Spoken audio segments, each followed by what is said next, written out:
The world is not a stage. Be especially careful when you are trying to be good, so that you don't make a performance out of it. It might be good theater, but the God who made you won't be applauding. When you do something for someone else, don't call attention to yourself. You've seen them in action, I'm sure. Play actors, I call them. Treating prayer meeting and street corner alike as a stage. Acting compassionate as long as someone is watching. Playing to the crowds. They get applause, true, but that's all they get. When you help someone out, don't think about how it looks. Just do it, quietly and unobtrusively. That is the way your God, who conceived you in love, working behind the scenes, helps you out. Pray with simplicity.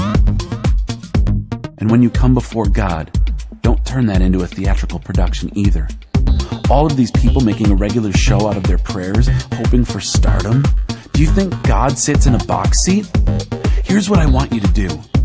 Find a quiet, secluded place so you won't be tempted to role play before God.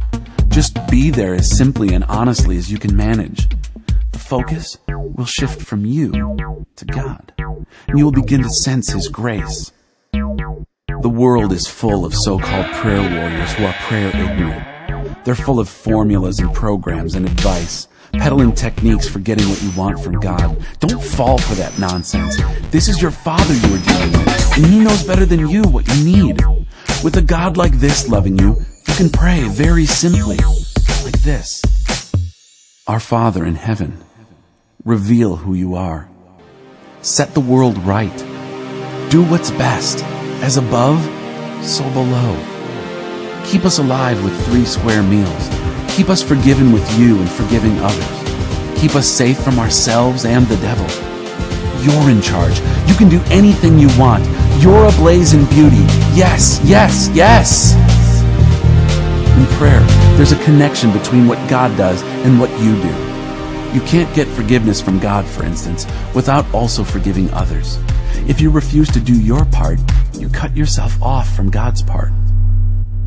When you practice some appetite-denying discipline to better concentrate on God, don't make a production out of it.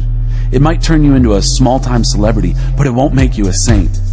If you go into training inwardly, act normal outwardly. Shampoo and comb your hair, brush your teeth, wash your face. God doesn't require attention-getting devices. He won't overlook what you are doing. He'll reward you well. A life of God worship. Don't hoard treasure down here where it gets eaten by moths and corroded by rust, or worse, stolen by burglars. Stockpile treasure in heaven, where it's safe from moth and rust and burglars. It's obvious, isn't it? The place where your treasure is the place you will most want to be and end up being.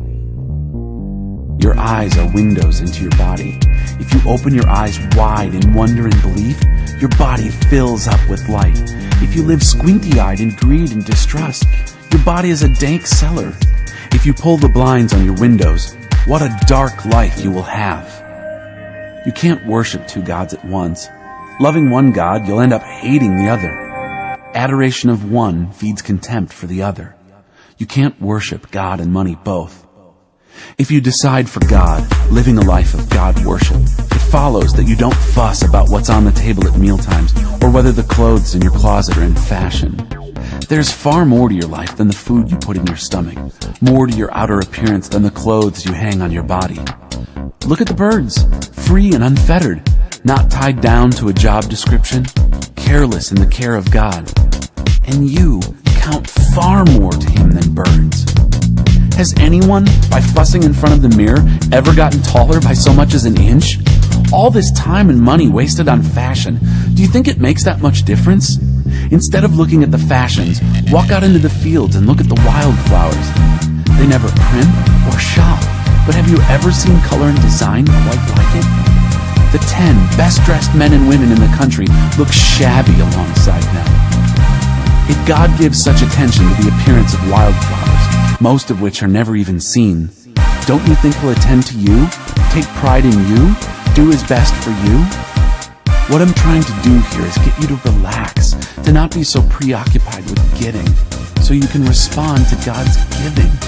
People who don't know God and the way He works fuss over these things. But you know both God and how He works. Steep your life in God reality, God initiative, God provisions. Don't worry about missing out. You'll find all your everyday human concerns will be met. Give your entire attention to what God is doing right now, and don't get worked up about what may or may not happen tomorrow. God will help you deal with whatever hard things come up when the time comes.